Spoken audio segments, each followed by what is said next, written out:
আমি অনেক দিনও হয়েছে আমি ইউটিউব চ্যানেল একটা খুলেছিলাম, তারপর ফেসবুক পেজও খুললাম, তবে তেমন কোনো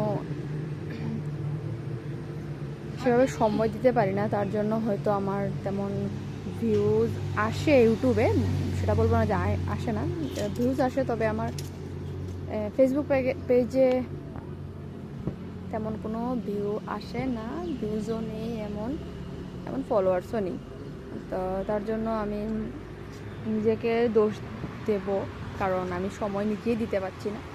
তো আজ থেকে ভাবলাম যে না, সময় দেওয়া যাক একটু করে হলেও, কারণ মানুষ চেষ্টা যখন করে তখন গিয়েই তার ফল পাওয়া যায়। তার জন্য আমি চেষ্টা করবো আজ থেকে যে আমি ছোট ছোট করে হলেও মানে আমার ডেলি যেগুলো কামকাজ বা যেগুলো করি আর কি, কাজ টাজ সেগুলো আমি শেয়ার করবো তোমাদের সাথে।